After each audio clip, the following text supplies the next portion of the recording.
This is Kathleen, and I'm here with Joe Jones, that you all have heard from my previous video with Karen and the one with Ashley.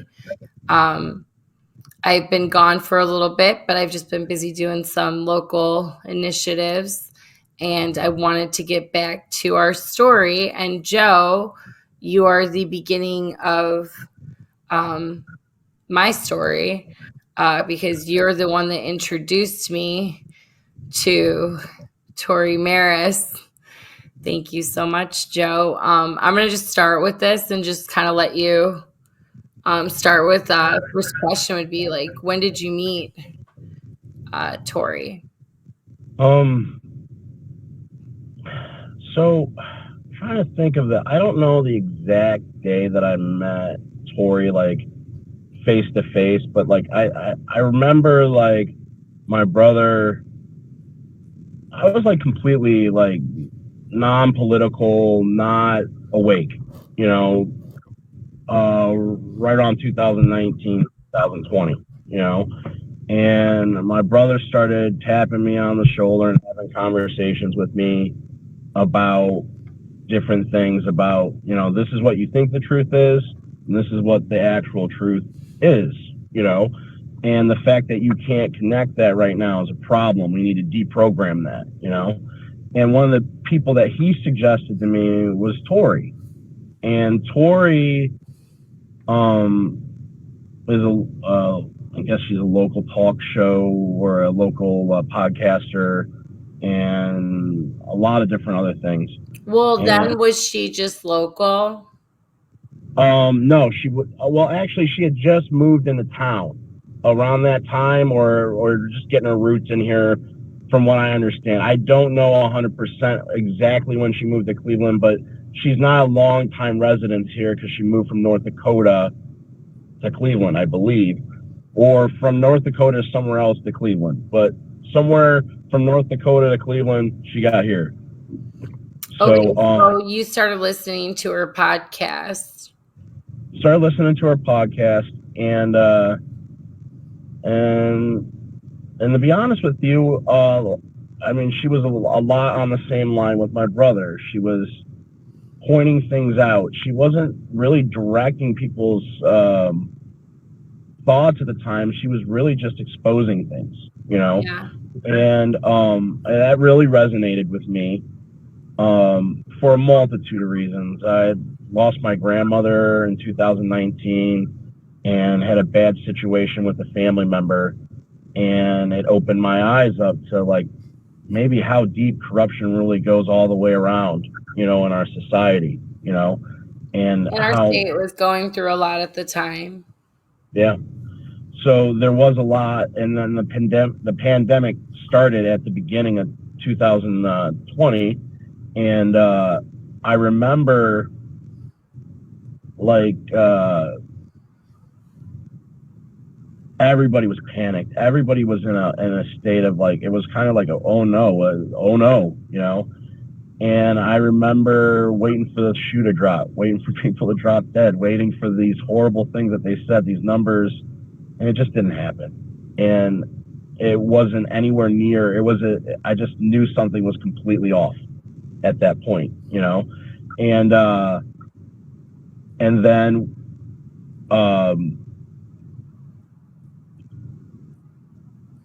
January 6th also happened during this time, so we went to January 6th, and that day was really rough. Let's back up a little bit before the January 6th. You were involved when did you get involved in New Ohio? When did that come about for you? So actually, when that really started to take fruition is, I think my brother and I had set up a group in like late 2020, I'm trying to think in my head, 2020, around October or September, because we were beefing with the schools at that time. So my brother started a regional group for Lorain and Erie County on Telegram. So that would have been September of 2020. 2020. Okay. Yes. So, started the group up, and during that time, as we're doing that, he's telling me about. I want to make sure that I'm not messing this up in my head. You know, like You're I want to good. get all. If the way that I'm remembering it is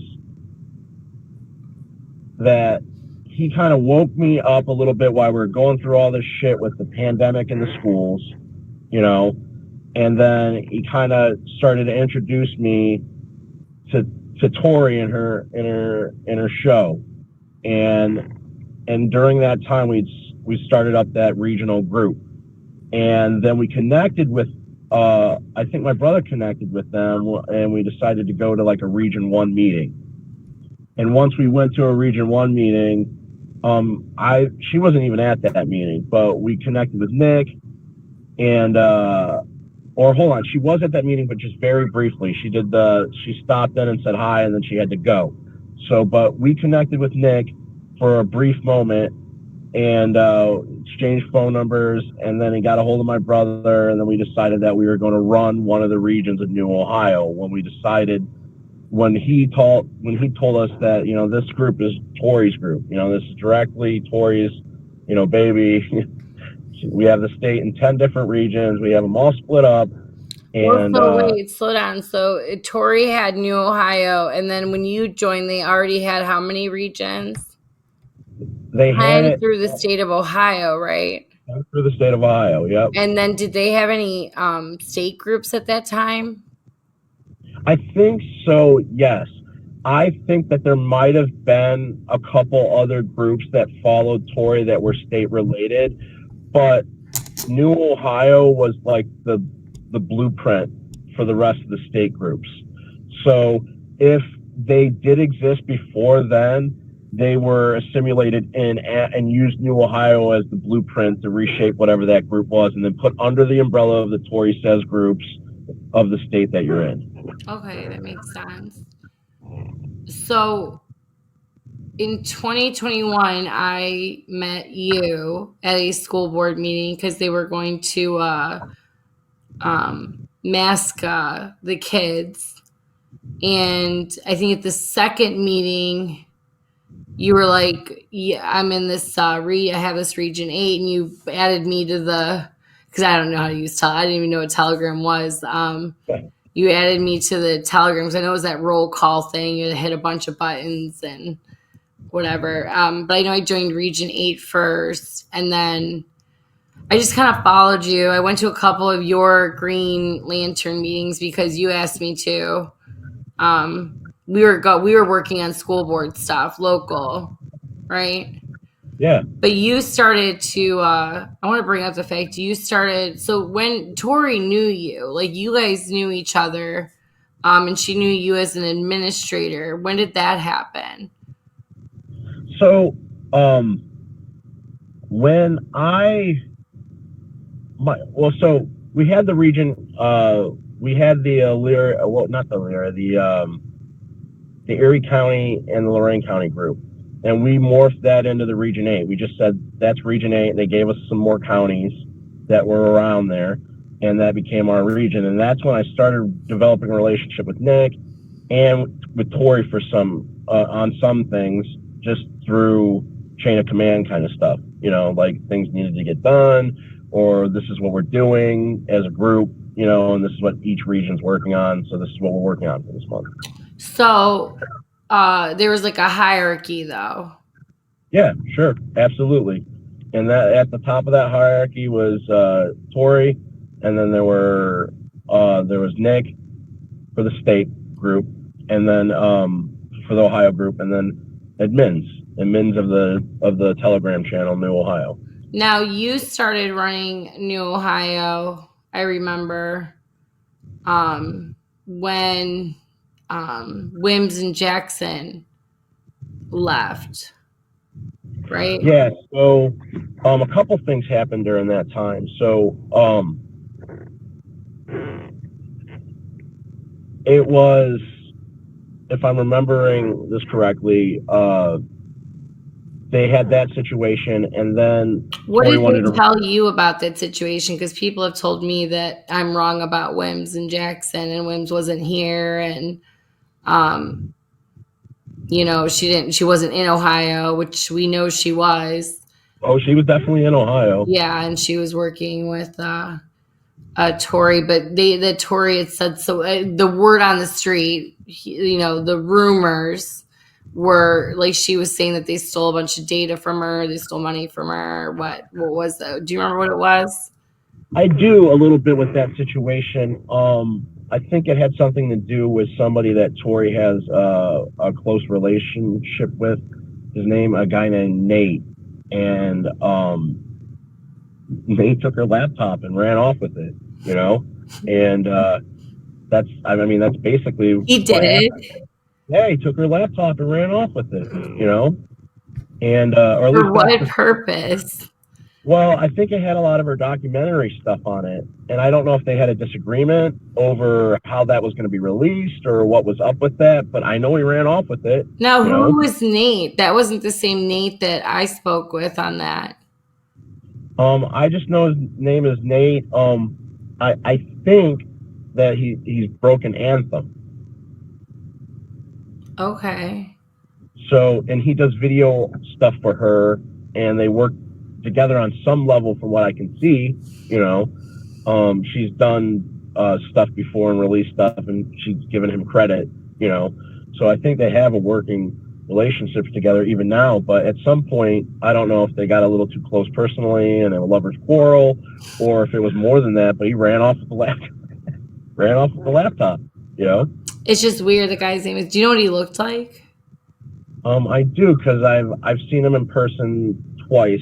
I went to where she live out there, Menor on the Lake or something out there, or we went to a Menor school lake, Menor 1 school board meeting, and he was there, and I think I'm trying to remember this guy correctly. He's skinny, a little shorter than me, maybe, and to be honest with you, I don't want to speak ill of anybody, but it seemed like he was. Sometimes I even feel like this, like he was a little bit on the autistic spectrum. He was just a little bit. Do you wear glasses? Yes. Yes.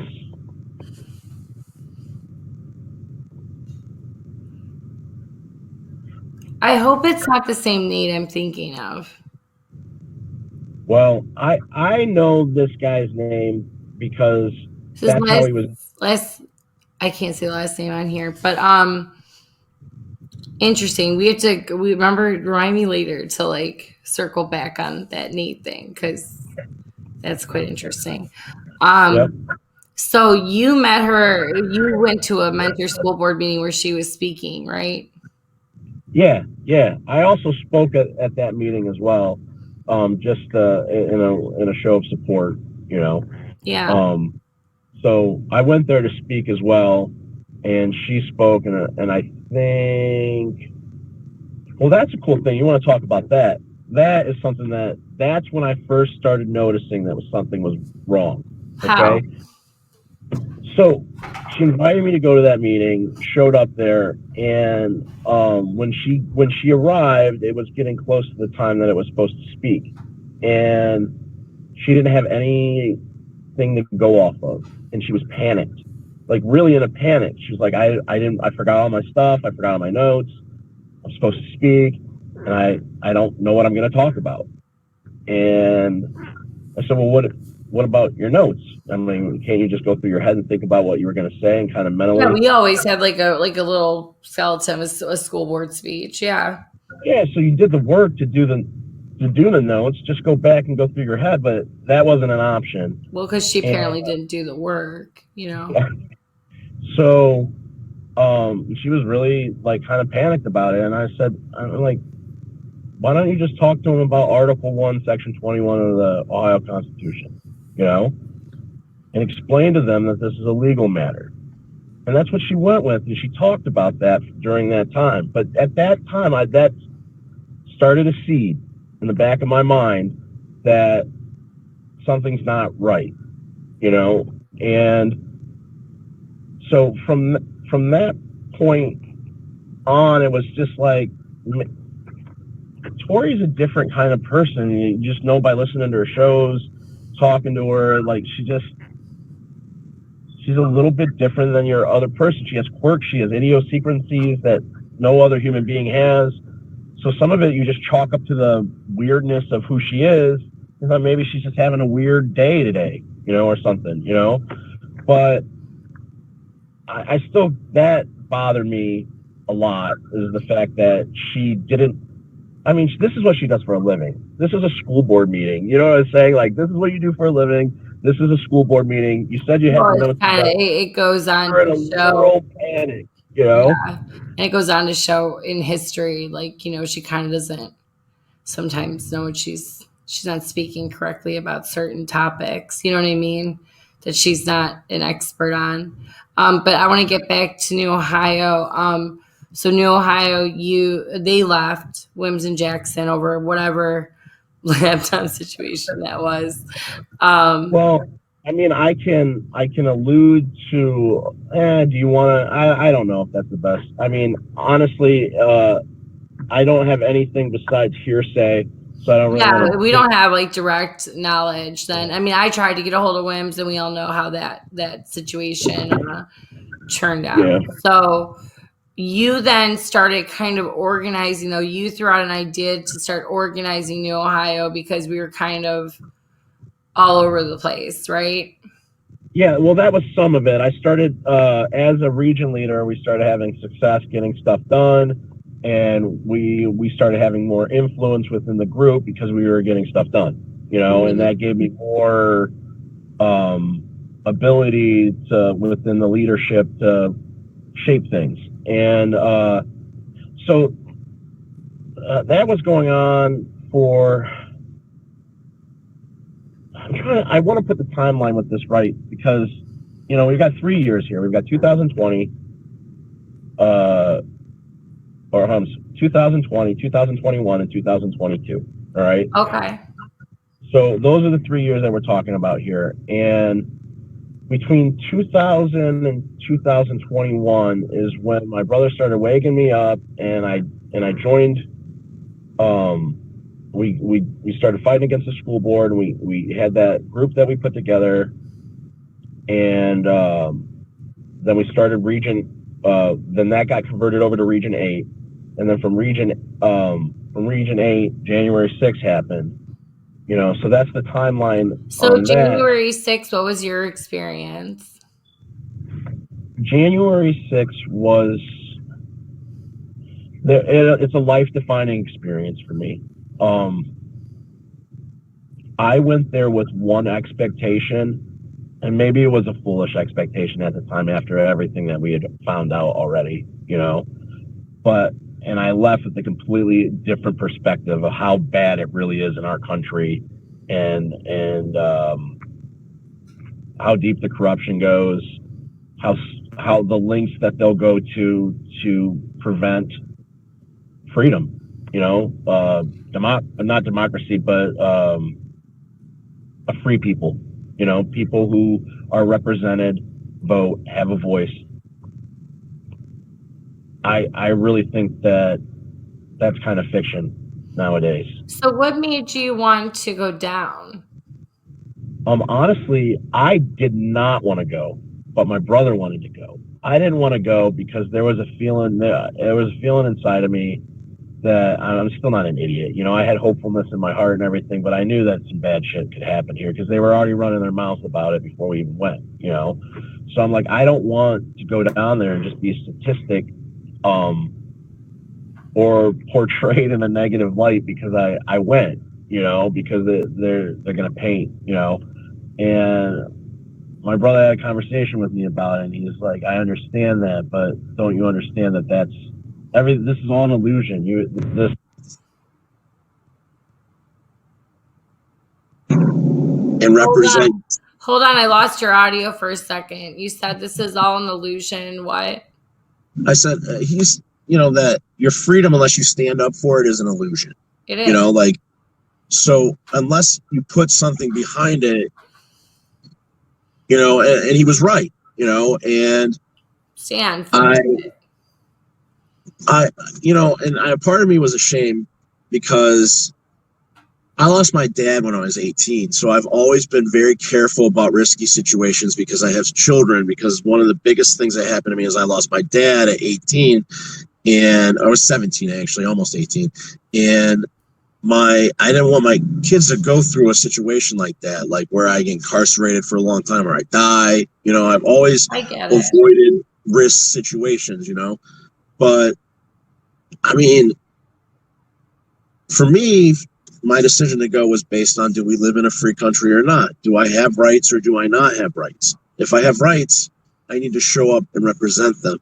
But I didn't go with an intention of like, oh, we're going to tear this place up. I came with the intention of protesting, and being heard, that saying, I'm Joe from Vermilion, Ohio, and this is effed, and this needs to be fixed, and it needs to be fixed now. So that's what we came with the intention. And when we got into the city, we had some fortunate things happen to us. We were able to get into a line that pushed us up into the front of the ellipse.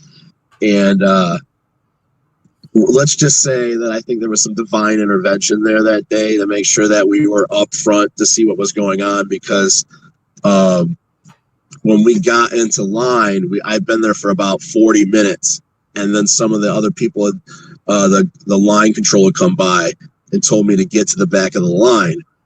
And it was kind of like a 50-50 situation, and somebody vouched for me, and they said, he's been here for a minute, he can stay, So we got to sit up front, probably, I'd say about 15 rows back from the main stage where Trump was speaking. And the crazy thing about that was, so Trump was late, like hella late, like more than Trump late, like late, like I think he was supposed to speak at 1, and he did not end up speaking till like significantly later than that, maybe as much as like 45 minutes later than that, So that was really odd. So there was like a lull after all the speakers and Trump was supposed to get on. There was like an awkward lull, and it's freezing that day. It was freaking freezing. It was a cold day, not as cold as today, but it was wet and soggy like it is. Miserable.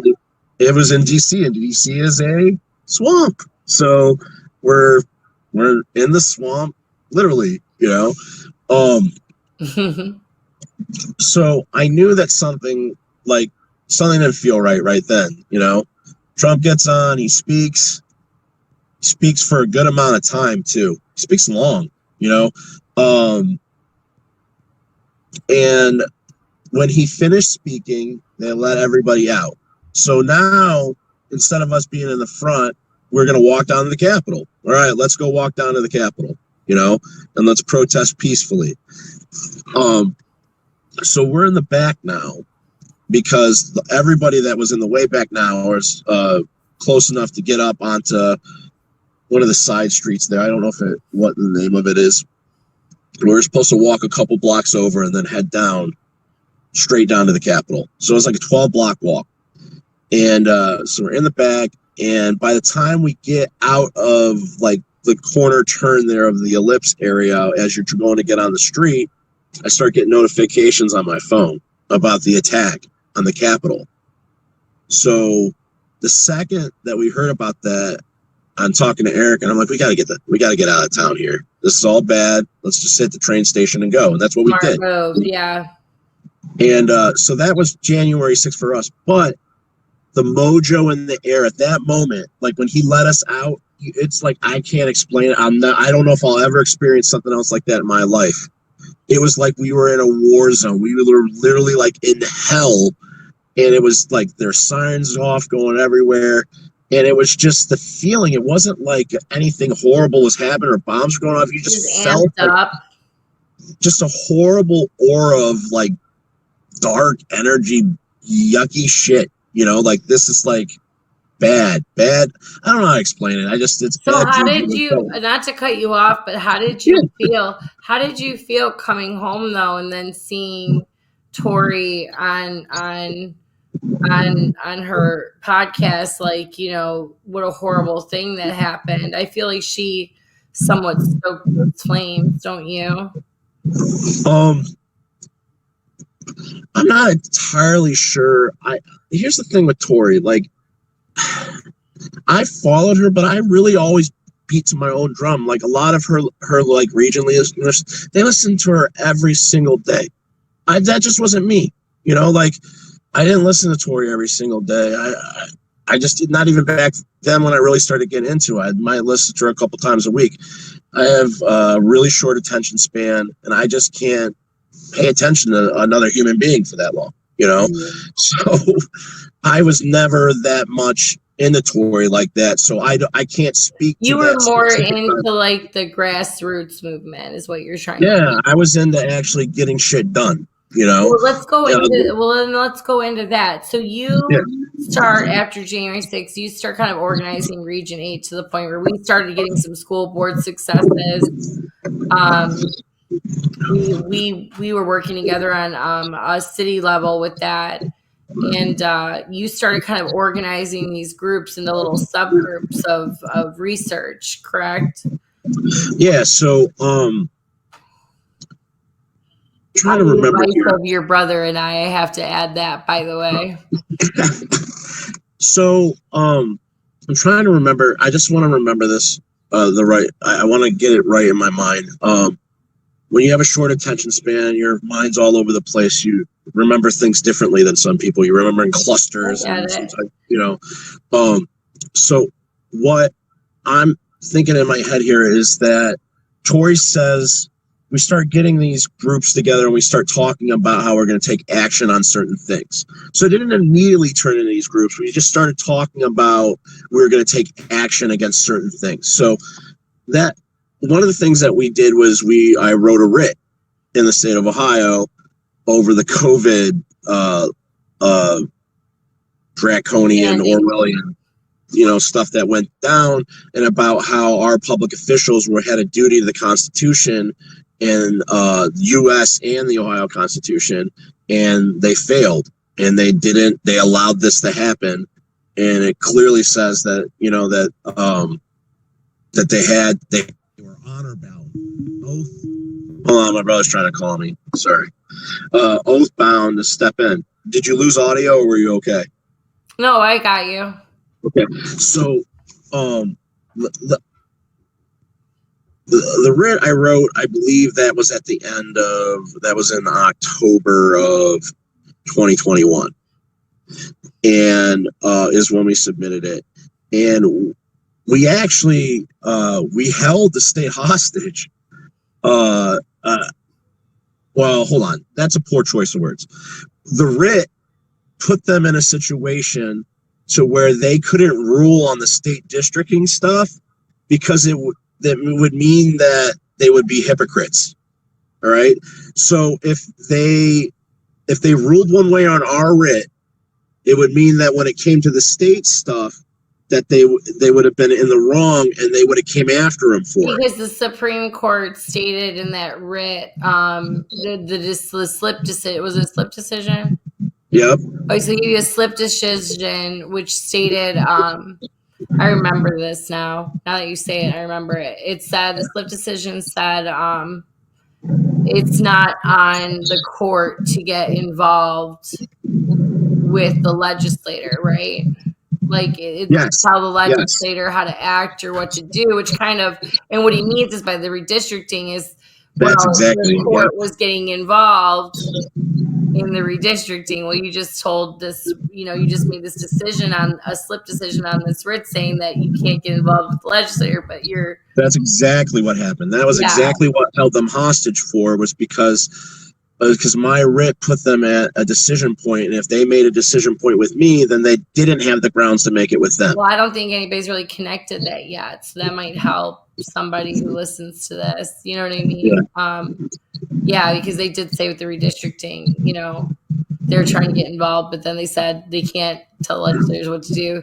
But then is my question is who holds legislators accountable? But that's a whole nother because we have checks and balances, right? You know, the judicial is supposed to check the legislature, supposed to check the executive.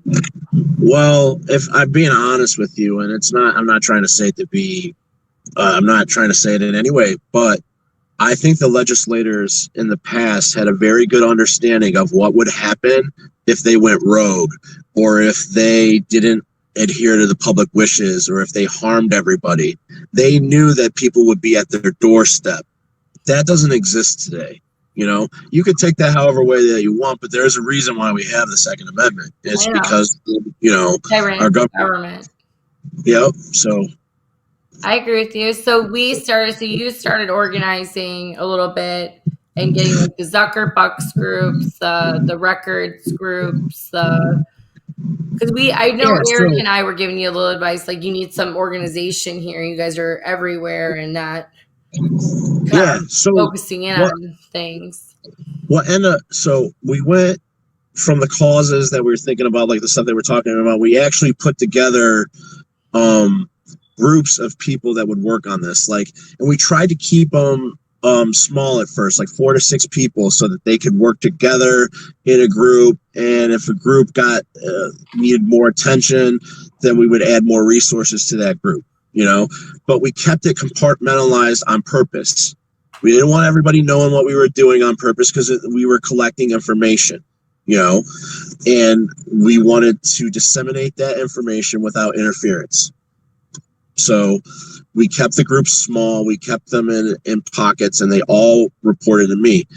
And the reason why that was at first we had it set up where we had leaders for everything, and then Tori decided that she wanted to run for office, and she wanted to run for governor. And I had spent a lot of time and resources starting to get these groups up, getting the skeletons together of them, getting these people trained on how to non-biasedly collect information correctly and store it, you know.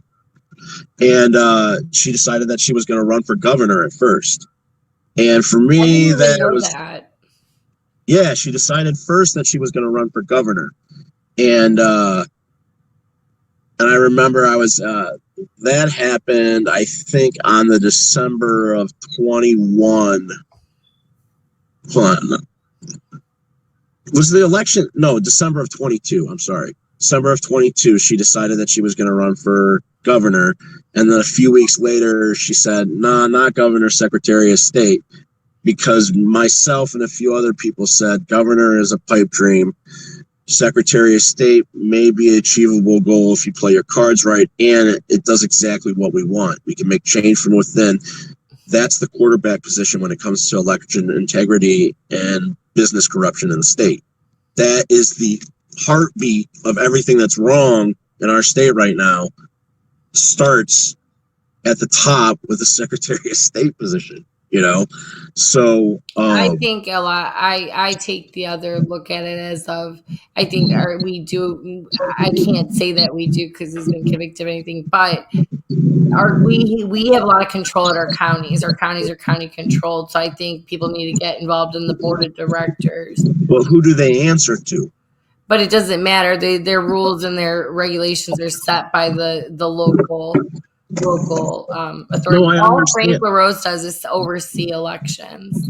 No, I understand that, and that's not all that he does. He also oversees businesses. Yes, which is why I think she wanted to get in. I don't think it had much to do with the elections as much as she claimed, because the Secretary of State can't come in and tell Board of Elections what to do. You know that. All I know is that the day that we got enough signatures for her first Republican thing, and they told her she had enough signatures to be on the ballot. We had a dinner down in Columbus, you know, where we were going to collect everything, you know, just talk. And they told her that she had reached the limit, and her eyes just lit up. And it wasn't I'm so proud. It was like somebody who just realized that they might have reached into a vein of power, you know, your eyes got bigger than just huge. I wasn't feeling like she was grateful or any of that. And I'm not mean that. And she looked like she had a sword in her hand, you know, and she was getting ready to use it. And I don't know. How did was a you little feel weird. about the whole Republican office run?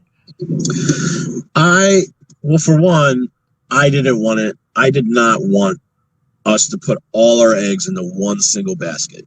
I thought that was a bad deal, and for multiple reasons. Because the problem that we've always had is based on accountability, and accountability starts locally. It starts with the individual. It starts with the local region. That's where accountability is had. And putting all your eggs into one basket is like a Hail Mary play to win the game.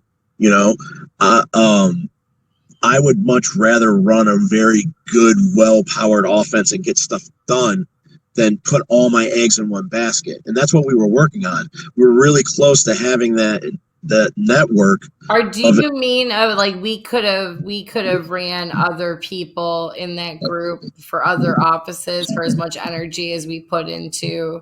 Is that what you're trying to say? Exactly. So Okay. she spent a lot of time and resources collecting. And first time around, it was 1,700 signatures for the Republican round, and then for the independent round, it was over 5,000 signatures. If you just look at something smaller, if you look at where the controls really had locally, like a state central committee or even rep seats, those amount of signatures could have got 5 or 6 different reps. Yeah, I think we needed 10 for state central. What was it? 10? Yeah, I'm just saying, like, if you wanted you could have ran for anything. Yeah. Yeah. So state central committee, state House of people. Legislature, you putting it on one person was way too much in my eyes. And when they decided to run was when the friction started, and I kept going with the route that we were going because they were so invested in the campaign. We gave them a lot of resources from New Ohio, and we said, go ahead. We'll run things here. We'll take care of the day-to-day.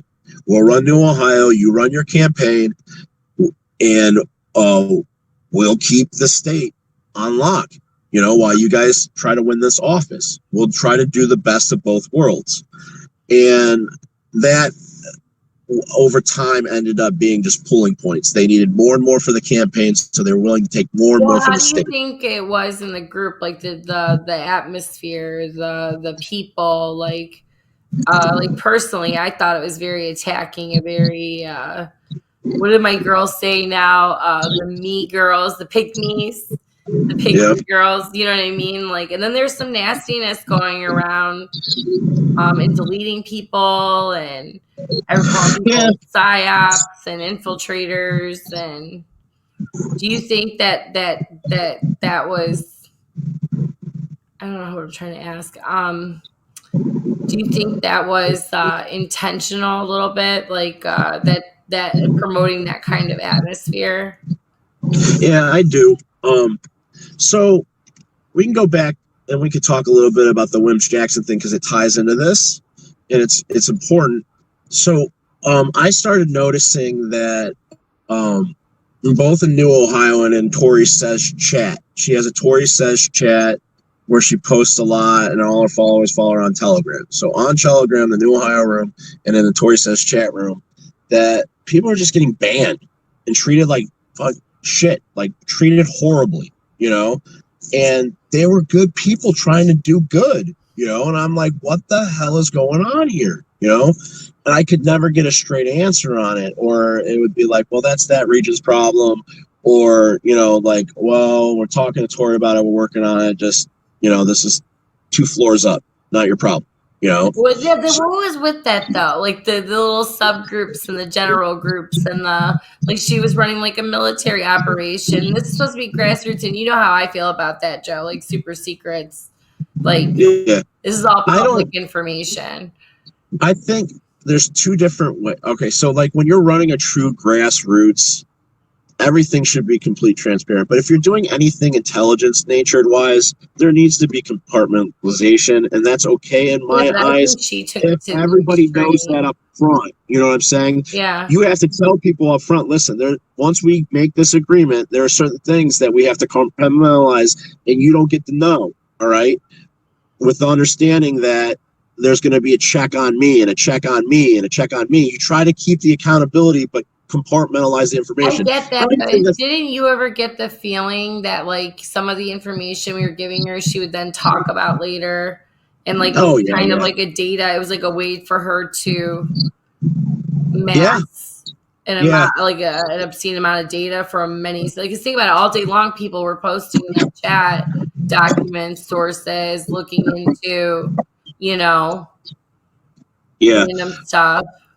At first, they were really about me setting up these groups and stuff, and then we were getting a lot of information. We were doing stuff called like call to actions, and these call to actions, we'd send out stuff to different, we do emails to our local representatives. I say get your name on. They call them get your name on the list. Call to action to make sure that you're on a database somewhere. Go ahead and send it. Exactly.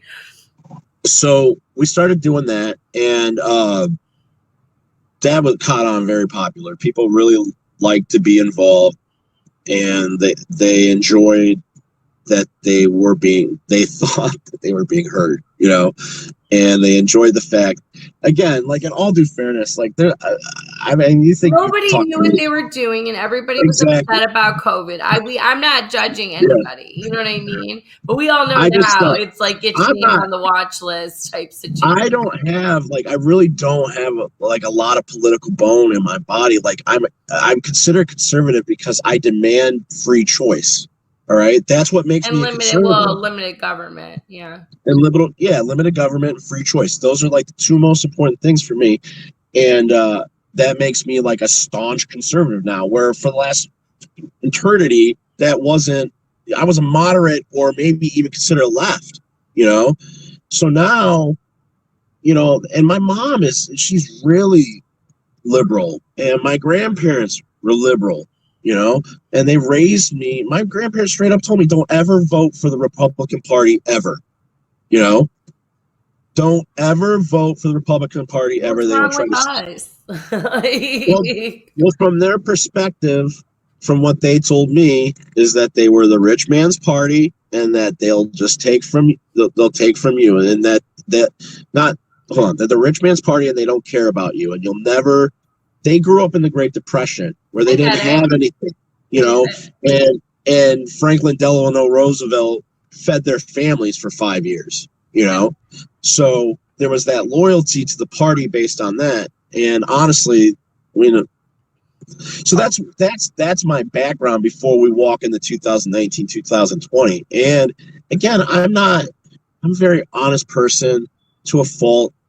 I'm not very deceptive in the sense of it's not my nature. I don't like to deceive people. I'm not very good at it either, in the sense of it's just not, my heart is not into any of those things, but what my heart is into is helping other people and teaching other people and empowering other people in their lives.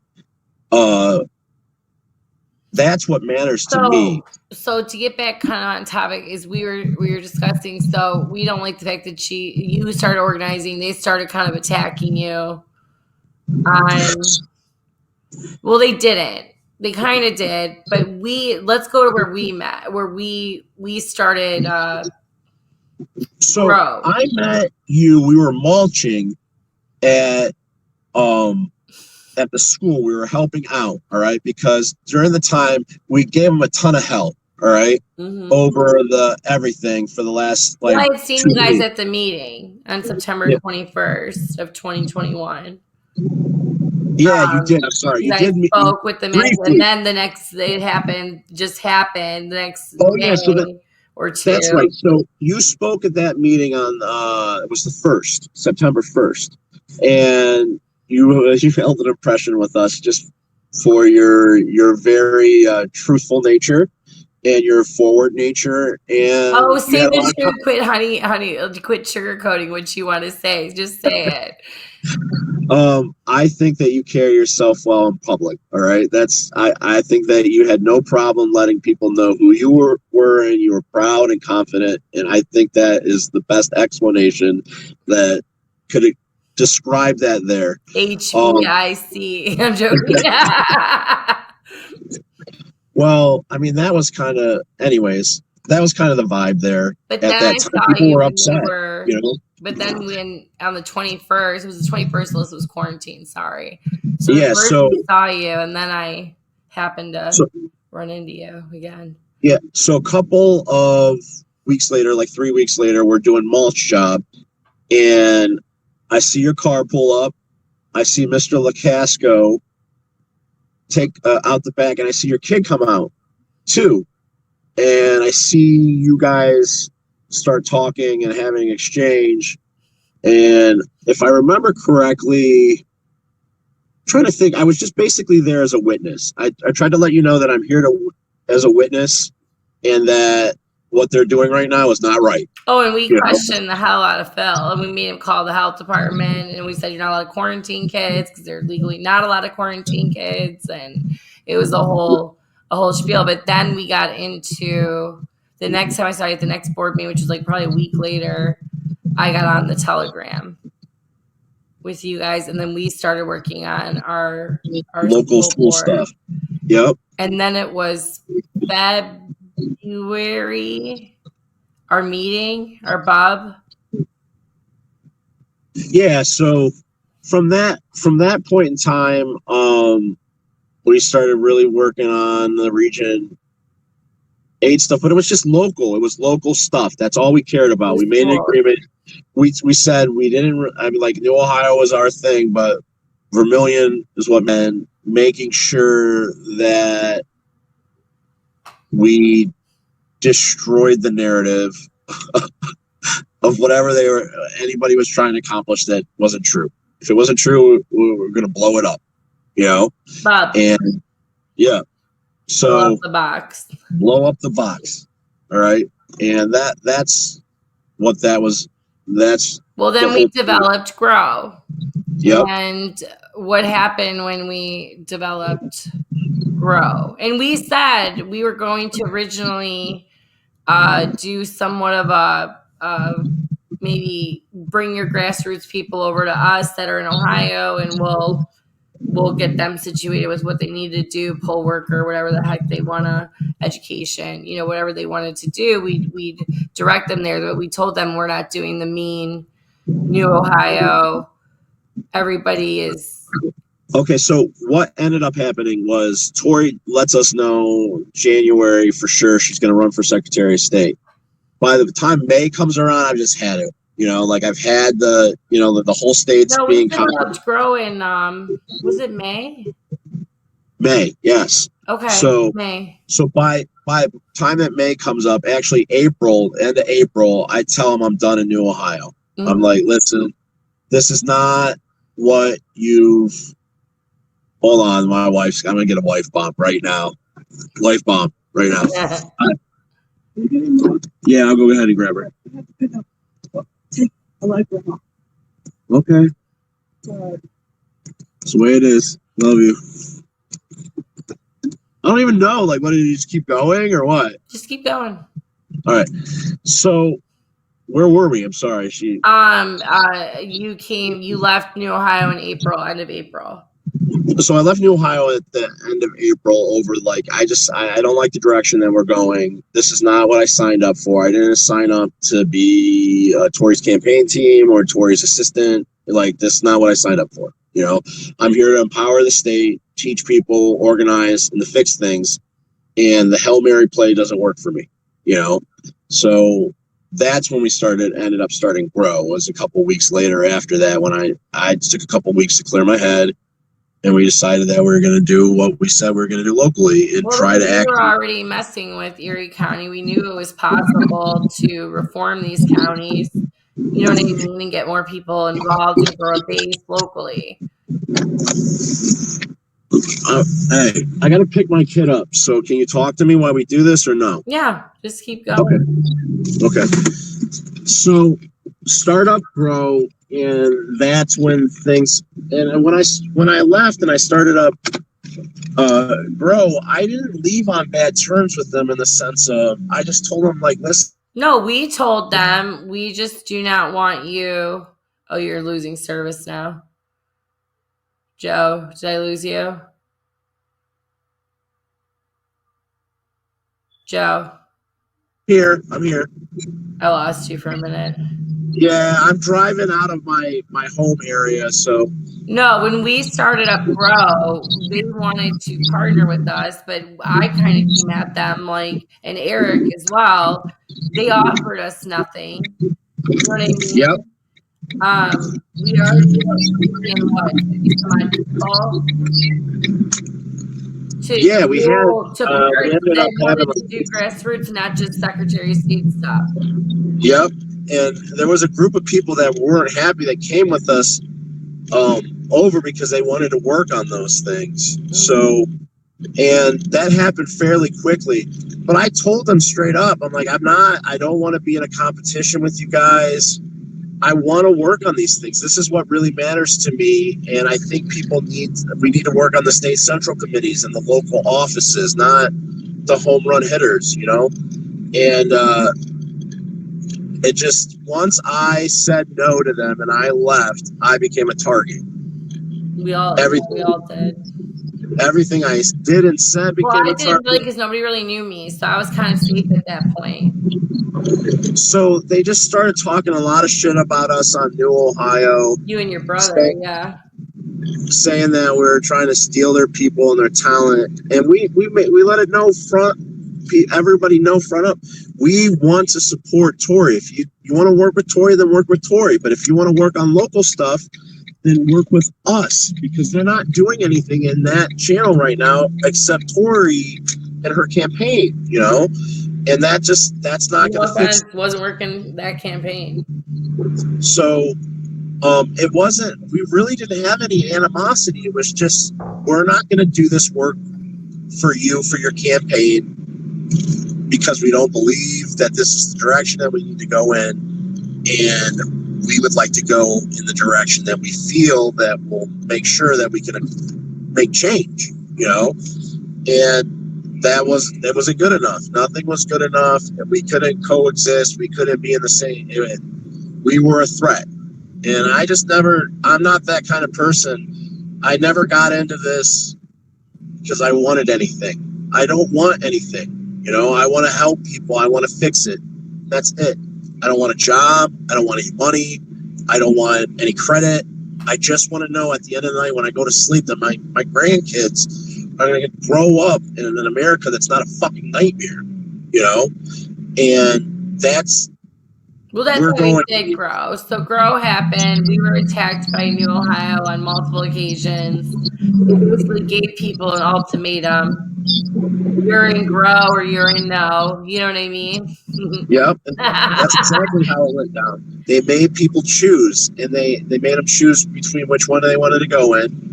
And then if they were found to be like speaking in Grow, or if they were found to be, you know, talking to me, then they were removed, or they were punished, or they were graded. Group. Yeah. Yeah, they were like I want to say, well, how do you, when somebody is they're pounding on them mentally over and over again until they abuse house. I always use your abused housewife reference, like not appropriate. It's not always appropriate, but that's the one that I use.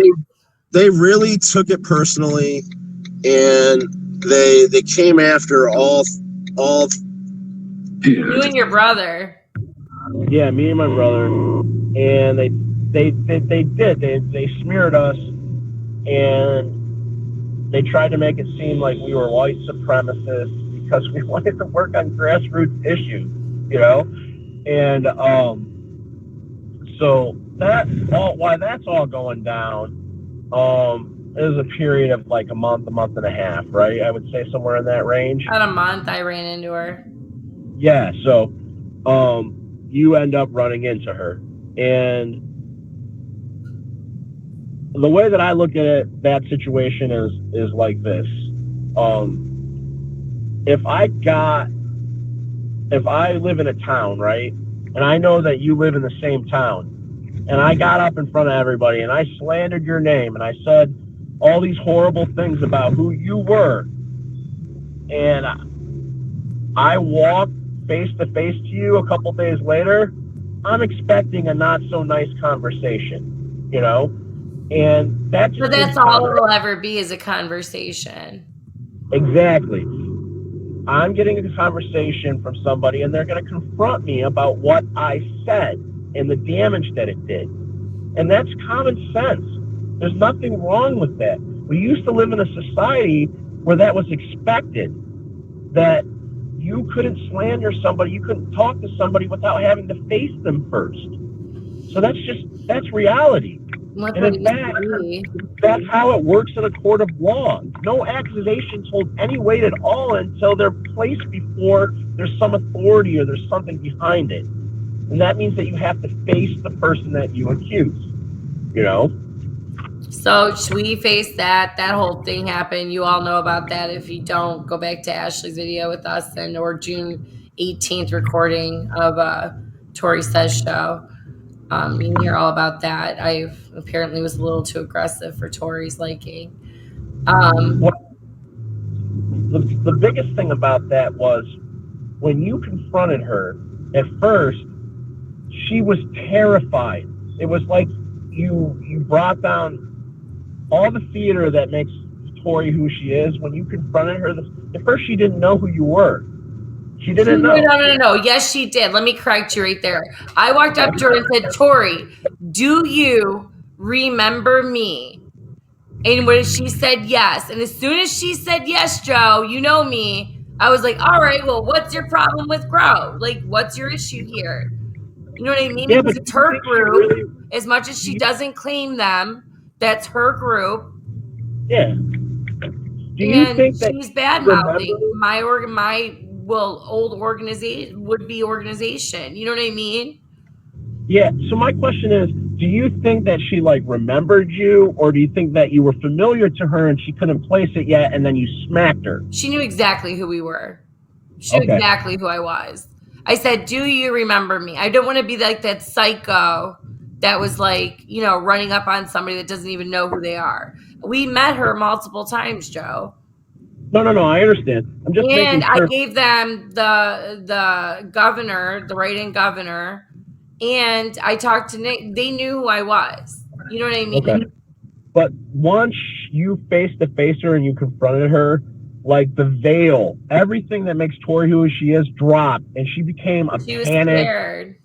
She was really scared, and I don't think that she was scared that you were going to beat her up. She was scared that she was going to be exposed, and she immediately called you a white supremacist, called us white supremacists, and started like dogging us, you know, and just saying things that were completely untrue during that interview or that exchange when you're talking to her. And like I did some work for this lady. I made sure that her house was taken care of for a long time in the sense of New Ohio, and I'm not a stranger, and she knows that I'm not a white supremacist. So what the hell are you doing? You know, why did that come out of your mouth? And she's the woman that taught me. She woke me up from the sleep that I was in, and she taught me how to do things like FOIA requests, and she taught me what was good and what was bad and the truth of it. So why are you doing this right now in this way? Because it doesn't make any sense to everything that you taught me beforehand.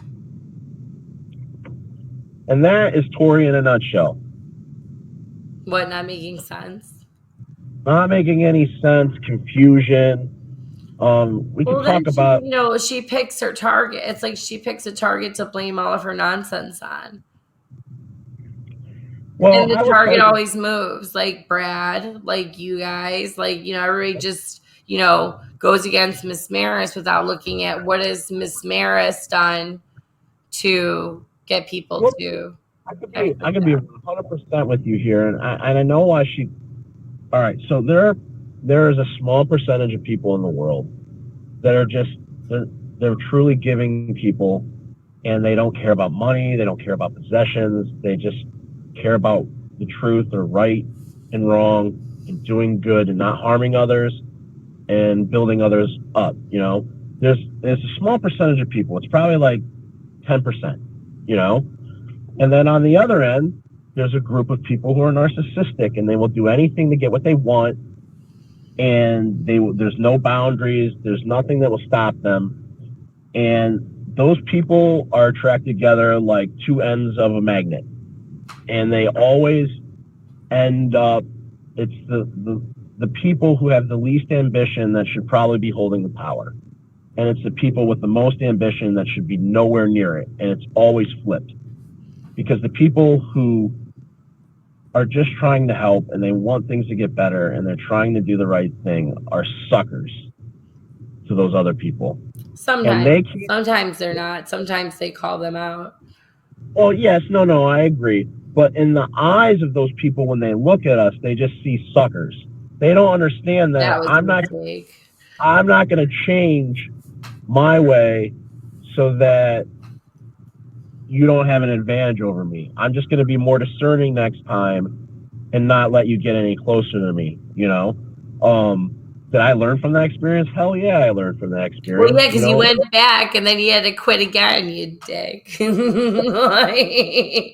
Well, we did talk and make an agreement then that we were going to work together, and that lasted for about 3 days until he realized how popular that was going to be and that they would want to work with us. Nobody wanted to work with the campaign, you know?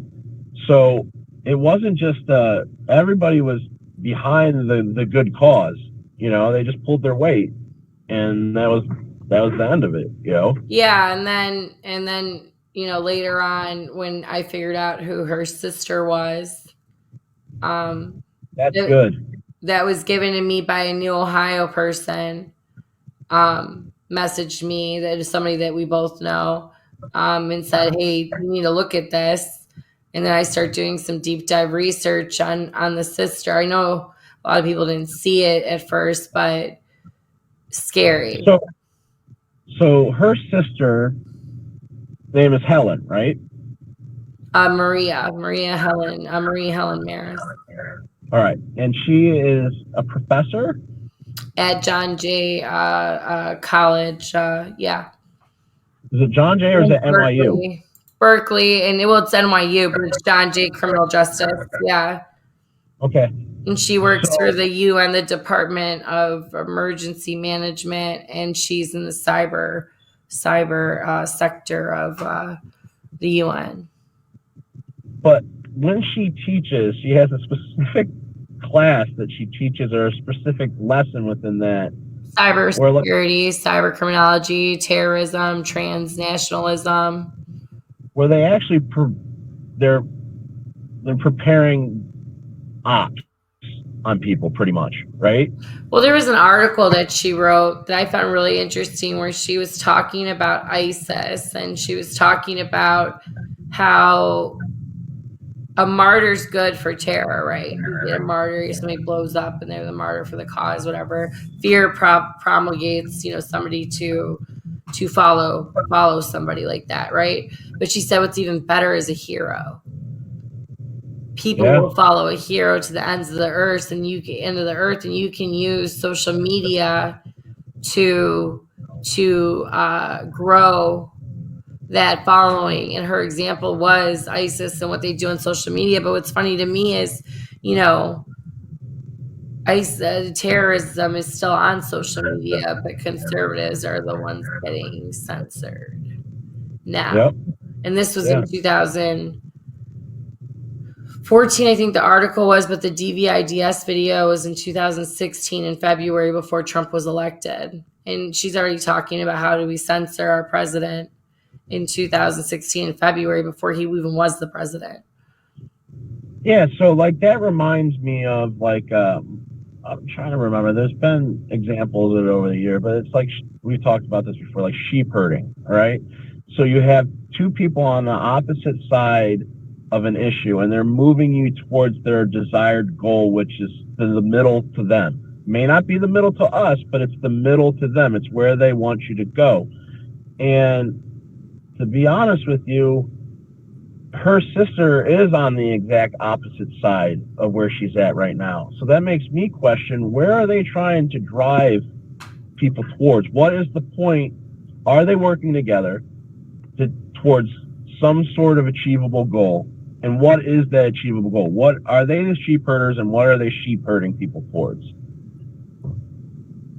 So I have theories. I have theories as well. I to be honest with you, I think it's talked about 5th generation warfare, right?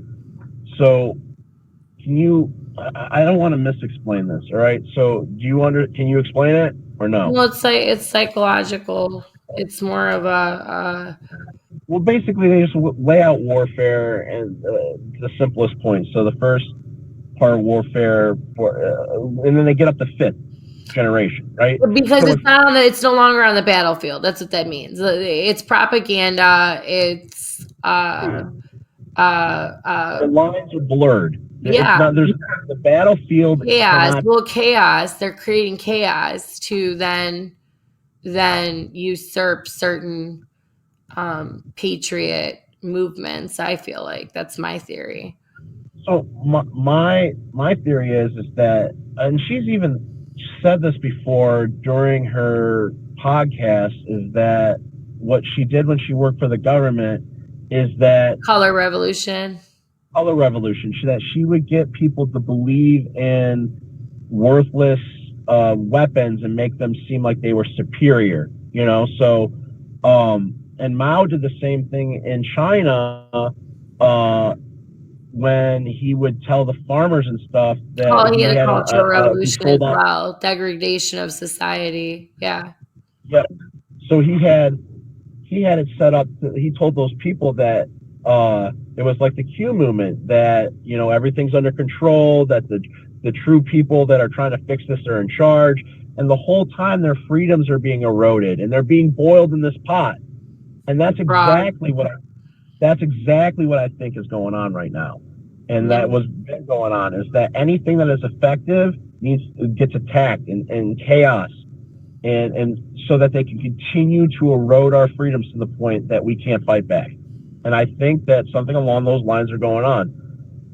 During my time, I mean, we had it set up in New Ohio to the point to where we had an active intelligence group set up, gaining intelligence.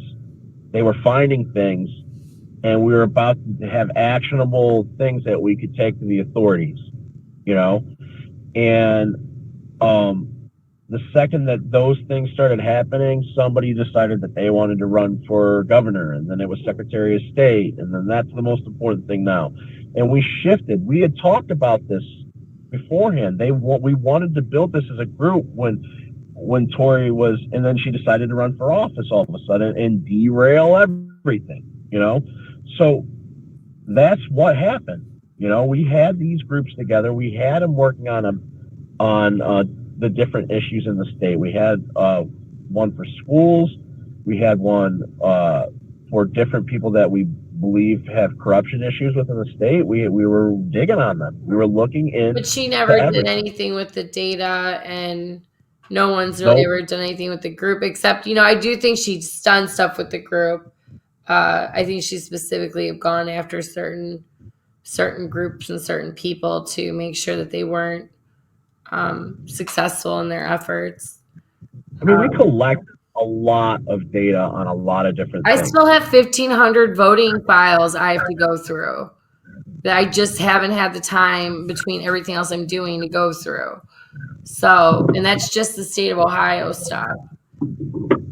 So I do know that at one point it seemed like somebody was playing for the light side, and then all of a sudden they switched to the dark side. You know, that's what it really felt like. It felt like everything was getting set up the right way. We got things to the point where we were starting to be effective, and then I want to run for governor.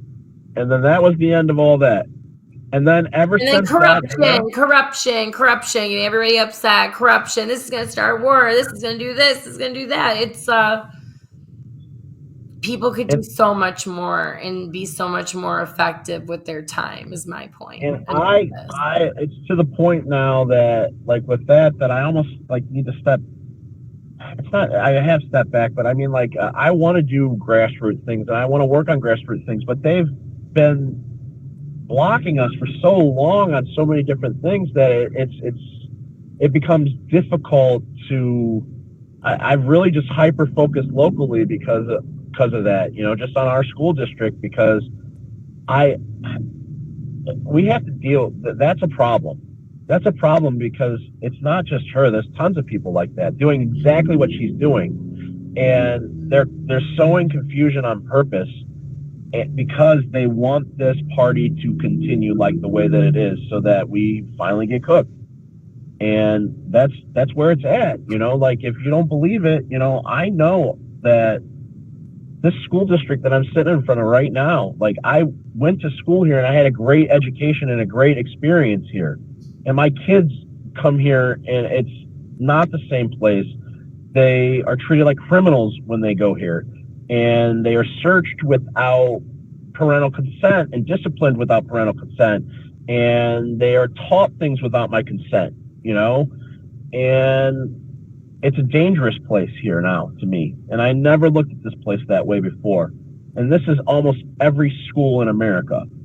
So if it's here, it's everywhere. So take care of your house, which is our whole point. I think that's a great place to end, is, stop focusing on the top and start focusing on your backyard. Because if we clean up your backyard and I clean up my backyard and Joe cleans up his backyard and Eric cleans up his backyard, guess whose backyards are really going to start looking great at the state level? All right. And another thing, we can meet in the middle then. Once my backyard is taken care of, I can look at the next man's backyard and say, hey, did you need a hand? Absolutely. I'm going to lend you a hand.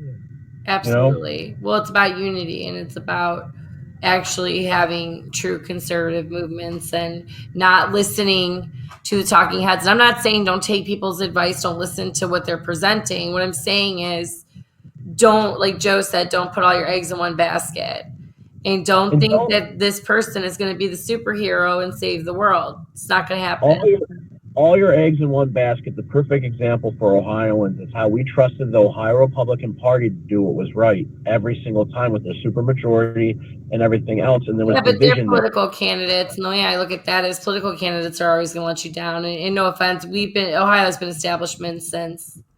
No. I completely understand that, but we made a mistake when we placed our trust, or we acquiesced to the point where we allowed them to continue to make decisions based on party and continue to. Yep, and continue to. And our problem is the Republican Party is the only party that we are going to be able to reform if there is going to be any reform. And I don't know about a third party. I know people talk about that, but I'm not really in agreement with that. Our system was set up for two parties. For more than two parties. I'm on the same page, even though there's a part of me that wants to go that route just because, but it never succeeds in this system. The system has to change before we can have that. I think, it has to be fundamental. I don't know if the rules or whatever. I get it. Well, thanks for telling me your story, Joe. Okay. And thanks for letting me share it with everybody. And I'll put your handle on here if anybody wants to reach out to Joe and talk with him some more. Maybe he could answer some of your questions. He knew everybody in New Ohio, like literally everyone. I would love to talk to people because they need to get some clarity, and I would love to just talk to somebody who's been in a bad situation like that before and they want an answer, because you gave of yourself and you gave of your time, you gave of your life, and for you to not have an answer on that, or to be completely sure one way or the other because somebody's deceiving you, is messed up. Absolutely. Well, you have a good day, Joe, and I'll talk to you soon.